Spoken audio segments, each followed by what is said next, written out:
साहित्यिक सचेतना समूह के सभी आदरणीय सदस्यों को शारदा कनौरिया का प्रणाम। आज हम बात करेंगे जीवन की 4 अवस्थाओं के बारे में।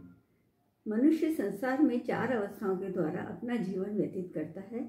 ये है जागृत, स्वप्न, सुषुप्त व तुरीय। मनुष्य को उसकी इंद्रियों, कान, नाक, आँख आदि से जो बाहरी जगत का अनुभव होता है और उनके आधार पर जिन कर्मों को वह करता है उसको जागृत अवस्था कहा जाता है। स्वप्न अवस्था में व्यक्ति के ऊपर अनुभवों का लोभ अधिक बढ़ जाता है। स्वप्न अवस्था को जागृत अवस्था से ज़्यादा शक्तिशाली माना गया है। कई बार जो अनुभव हमें बाहरी जगत में नहीं मिलते हैं वे अनुभव मनुस्मृति के माध्यम से कल्पनाओं से मिल जाते हैं। इसी को स्वप्न अवस्था कहा गया है। शीला एक संभ्रांत महिला है। अपने घरेलू रोजमर्रा के कार्य वह बड़ी कुशलता से किया करती थी। मन से थोड़ी धार्मिक, थोड़ा बहुत पूजा पाठ उसके दैनिक दिनचर्या का हिस्सा था। 2 बेटे हैं उनके, स्कूल के गृह कार्य भी करवा दिया करती है।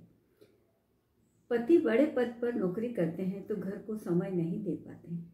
शीला को कोई शिकायत भी नहीं है। मायके में भी सब कुछ ठीक था। एक भाई था, अच्छी उनकी गृहस्थी थी। अचानक भाई को कैंसर हो गया और वह चल बसा। परिवार में कोई और देखने वाला नहीं था, सो भाभी ने नौकरी की और घर संभाला।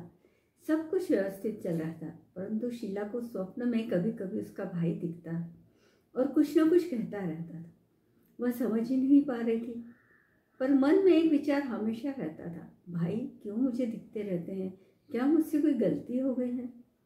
एक दिन उसने एक मित्र के साथ पंडित जी को जाकर पूछा और पूरी बात बताई। पंडित जी ने कहा, कोई घबराने की बात नहीं है। तुम्हारे अचेतन मन में भाई की यादें समाई है, इसलिए वह तुम्हें दिखता है। या तुम भाई के बारे में ज़्यादा सोचते होगे, इसलिए वह तुम्हें दिखता है। उन्होंने शीला को एक संक्षिप्त पूजा कराने की सलाह दी। शीला ने पंडित जी के कहे अनुसार पूजा करवाई।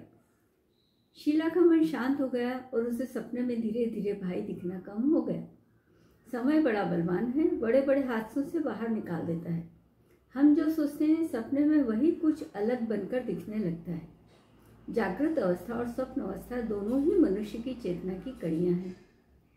चेतना और अचेतन मिलकर इन परिस्थितियों का निर्माण करते हैं। कभी कभी हमें संकेतात्मक स्वप्न भी आते हैं जो किसी घटना से जुड़े होते हैं।